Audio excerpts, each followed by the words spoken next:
और मैंने उससे कहा कि हे औरत, तुम जो बाग से सबसे सुंदर और चमकदार फल तोड़कर लाई हो वो मुझे दे दो। इसके बदले में तुम जो भी 2 इच्छाएं मांगोगी वो पूरी होंगी। ठीक है, मैं तुम्हें वो फल दे देती हूँ, लेकिन मेरी 2 इच्छा है। पहली ये कि तुम मुझे वरदान दो, आज से ये बाग मेरा होगा, और दूसरी ये कि तुम इस गुफा में ही कैद रहोगे, ताकि इस बाग में कोई भी तुम्हारे डर से ना आ सके, और हमेशा के लिए मैं ही इस बाग में राज करूं। वो औरत मुझे फल तो दे देती है, उस फल से मेरी उम्र तो 100 साल बढ़ गई, लेकिन उस औरत को दिए गए वरदान की वजह से मैं यहीं कैद हो गया। तब से ही मैं इस तहखाने में कैद हूँ। क्या अब से पहले किसी ने आपको यहाँ से बाहर निकालने की कोशिश नहीं की? इससे पहले गांव के एक लड़के ने मुझे बचाने की हिम्मत दिखाई थी, लेकिन जैसे ही वो लड़का उस चमत्कारी फल को लेकर गुफा में आ रहा था, तभी उस बूढ़ी औरत ने उसको मौत के घाट उतार दिया, और सारे गांव में बात फैल गई कि मैंने उसको मारा है। हाँ, वो लड़का हमारे गांव का रांझा भैया थे, उसको उस बूढ़ी औरत ने मारा। मैं आपको यहाँ से आजाद जरूर करवाऊंगी, लेकिन मुझे तुम्हें यहाँ से आजाद कराने के लिए करना क्या होगा? तुम्हें यहाँ से उस बाग में जाना होगा।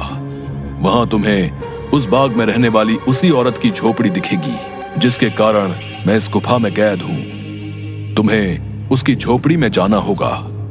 वहां से तुम्हें सबसे सुंदर और चमकदार फल लाना होगा। मेरी मुक्ति का राज उस फल में ही कैद है। ध्यान रखना बहादुर लड़की, उस औरत की झोपड़ी में कोई नहीं जा सकता है। जब वो सो रही होगी तुम्हें तब ही जाना होगा, और उसकी फलों की टोकरी में से सबसे चमकता फल लेकर आना होगा। उसी फल में तुम्हें मेरी मुक्ति का राज मिलेगा, लेकिन तुम्हें यह काम बड़ी होशियारी से करना होगा। अगर उस औरत को पता चल गया तो वो तुम्हें जिंदा नहीं छोड़ेगी। ठीक है जिन, मैं तुम्हारे लिए वो चमकदार फल जरूर लेकर आऊंगी। मैं तुम्हारा इंतजार करूंगा बहादुर लड़की। इसके बाद रीमा वहां से बाग में जाती है और उस औरत की झोपड़ी की ओर बढ़ने लगती है। रीमा देखती है कि उस औरत की झोपड़ी में कोई नहीं है। वो इधर उधर देखती है और उस झोपड़ी के अंदर चली जाती है। रीमा अंदर जाकर देखती है कि बहुत सारे फल उस औरत की झोपड़ी में रखे हैं। अरे ये तो कितने सारे फल हैं, लेकिन इन सब में कोई भी फल बहुत ज्यादा नहीं चमक रहा। तभी अचानक रीमा देखती है कि वही औरत अपनी झोपड़ी की तरफ आ रही है। ये देखते ही रीमा दरवाजे के पीछे छुप जाती है। वो औरत अपनी झोपड़ी में आती है और उसके हाथ में एक टोकरी होती है जिसमें बहुत सारे फल रखे होते हैं। वो अपनी टोकरी एक टेबल पर रख देती है और पास ही पड़ी चारपाई पर सो जाती है। ये देख थोड़ी देर बाद रीमा बाहर आती है और उन फलों की टोकरी में से सबसे चमकता फल देखती है। लगता है यही वो चमकदार फल है जिसके बारे में वो जिन बात कर रहा था। रुको लड़की, तुम मेरा ये जादुई फल लेकर कहाँ जा रही हो? मुझे मेरा फल वापस करो, वरना मैं तुम्हें यहाँ से नहीं जाने दूंगी। रीमा ये सुनकर डर जाती है। मुझे फल ले जाने दो काकी, मैं इस फल को उस जिन्न को देकर उसे उस गुफा से आजाद कराना चाहती हूँ, ताकि सारे गांव वाले बिना डरे यहाँ सकें। मुझे इस फल को लेकर जाने दो काकी। क्या कहा लड़की? तुम मेरी कई सालों की मेहनत पर पानी फेर देना चाहती हो? उस जिन्न के रिहा होते ही ये सब गांव वाले मुझे इस बाग से निकाल देंगे। नहीं नहीं, मैं ऐसा नहीं होने दूंगी। मुझे ये चमकदार फल वापस करो। ये सुनकर रीमा वहां से उस फल को लेकर भागने लगती है और वो औरत भी उसके पीछे ही भागने लगती है।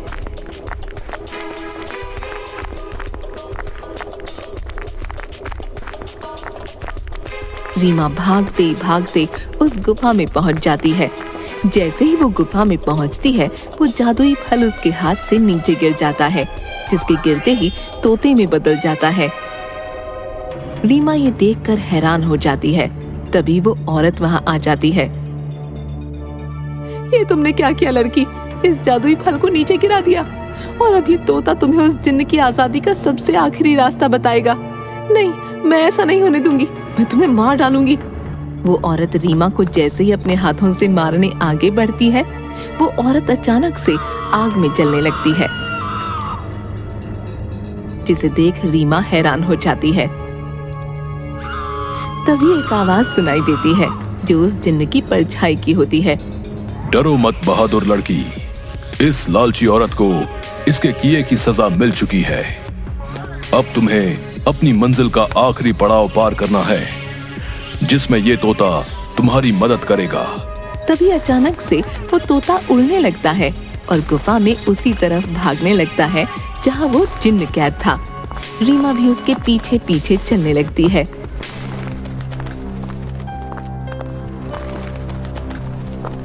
वो तोता एक छोटी सी खिड़की के पास जा बैठता है जो काफी चमक रही थी।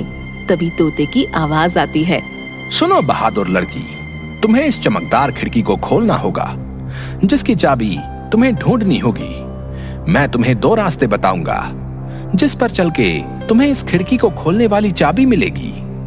लेकिन 2 रास्तों में से तुम्हें कोई एक रास्ता चुनना होगा। पहला रास्ता एक गुलाब के फूल की तरफ जाता है जो बाग की तरफ है। दूसरा रास्ता एक अंधेरे की तरफ है जो इसी गुफा में उस तहखाने की तरफ जाता है जहां वो जिन कैद है। जाओ और अपना रास्ता चुन लो। रीमा काफी देर सोचने के बाद, मैं गुफा वाला रास्ता ही चुनूंगी जो अंधेरे की तरफ जाता हो। जिसके बाद रीमा गुफा की ओर चलने लगती है कि तभी रीमा को एक सिक्का दिखाई देता है। अरे, ये इतना चमकता हुआ सिक्का यहाँ कैसे आया? और ये सिक्का इतना चमक क्यों रहा है? रीमा जैसे ही वो सिक्का हाथ में उठाती है, पूरी गुफा में रोशनी हो जाती है। अरे, ये तो पूरी गुफा में रोशनी हो गई। तभी वो सिक्का अचानक उड़ने लगा। अरे, ये सिक्का उड़ क्यों रहा है? रीमा उस सिक्के के पीछे पीछे चलने लगती है। थोड़ी दूर चलने पर रीमा देखती है कि 4 चाबियां अलग अलग रंग की थीं, जो हवा में उड़ रही थीं। अरे, ये तो वही चाबियां हैं जिसके बारे में वो तोता बता रहा था। लेकिन अब इनमें से सही चाबी कौन सी होगी, ये कैसे पता चले? तभी रीमा को एक आवाज आई जो उस जिन्न की परछाई की थी। बहादुर लड़की, तुम्हें इनमें से एक चाबी उठानी है। याद रखना, तुम्हें एक सही चाबी उठानी है, लेकिन याद रहे तुम्हें बड़ी होशियारी से ही एक चाबी उठानी होगी। अगर तुमने गलती से गलत चाबी चुन ली तो ये चारों चाबियां गायब हो जाएंगी और तुम कभी भी जिनको आजाद नहीं कर पाओगी। ये सुन रीमा हैरान हो जाती है। क्या? हे भगवान, ये किस दुविधा में डाल दिया है। अब मैं कैसे इन चारों चाबियों में से सही चाबी चुनूं? काफी देर सोचने के बाद रीमा देखती है कि चारों चाबियों में से एक चाबी बहुत बड़ी थी, जो लाल रंग की थी, और जिस चमकदार फल के गिरने से वो तोता बना था वो भी लाल ही रंग का था। रीमा समझ गई कि लाल वाली चाबी चुननी है। उसके लाल चाबी चुनते ही बाकी सारी चाबियां गायब हो गईं। और तभी फिर से जिन्न की परछाई की आवाज आई। शाबाश बहादुर लड़की, तुम्हारी सूझबूझ की वजह से आखिरकार तुमने बिल्कुल सही चाबी चुन ली। अब जाओ उस खिड़की के पास और खोल दो उसे। रीमा उसी खिड़की के पास जाती है।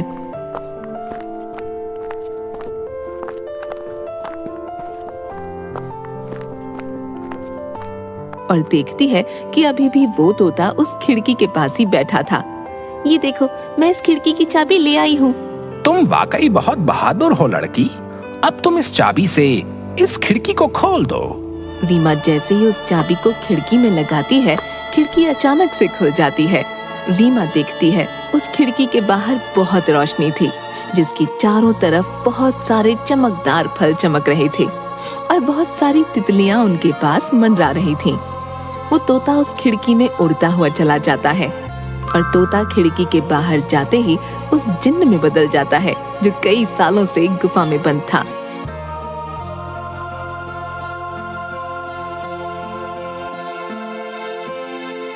तुम्हारा बहुत बहुत धन्यवाद लड़की, तुमने मुझे इस गुफा से आजाद कर दिया।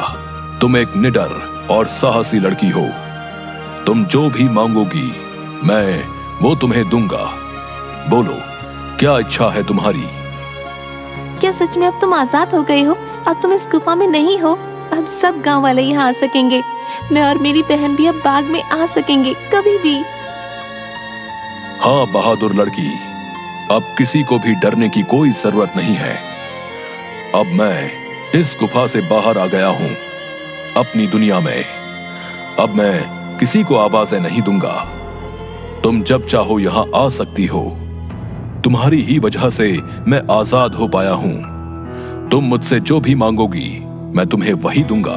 बोलो, क्या इच्छा है तुम्हारी? जिन, मैं कुछ नहीं मांगना चाहती हूँ, लेकिन अगर तुम सच में मेरी इच्छा पूरी करना चाहते हो तो गुफा के सामने वाले बाग से मुझे बहुत प्यार है। इसमें रंग बिरंगे फूल मुझे बहुत पसंद है। मैं चाहती हूँ कि ये बाग हमेशा ऐसे ही खिलखिलाता रहे। इसके फूल कभी न मुरझाएं। ठीक है बहादुर लड़की, तुम्हारी ये इच्छा जरूर पूरी करूंगा।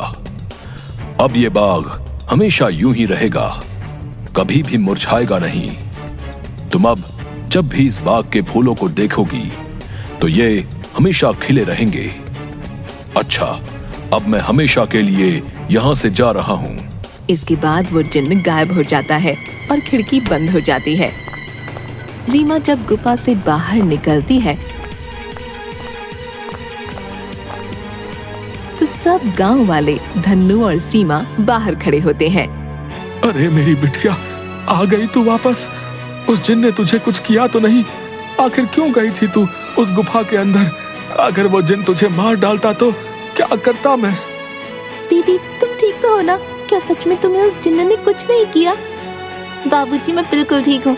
अब अंदर कोई जिन्न नहीं है। इस गुफा के अंदर जो जिन्न था अब वो हमेशा के लिए इस गुफा से चला गया है। अब आप सभी को डरने की कोई जरूरत नहीं है। अब कोई भी यहाँ आ सकता है। अरे क्या बोल रही हो रीमा बिटिया? आखिर कहाँ गया वो जिन जो आते जाते लोगों को आवाजें दिया करता था? रीमा गांव वालों को सारी बात बताती है।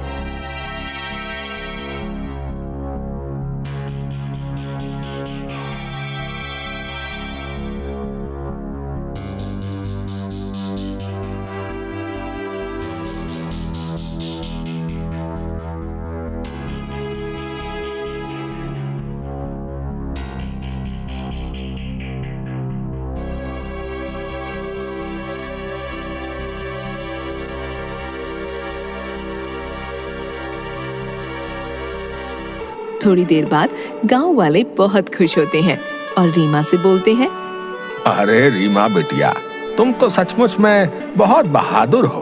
तुम्हारी वजह से ही अब वो जिन इस गुफा से आजाद हो गया है। अब हम गांव वालों को डरने की कोई जरूरत नहीं है। और रांझा की मौत का रहस्य भी सब गांव वालों को पता चल गया। इसके बाद गांव वाले बिना डरे हंसी खुशी गांव में रहने लगते हैं।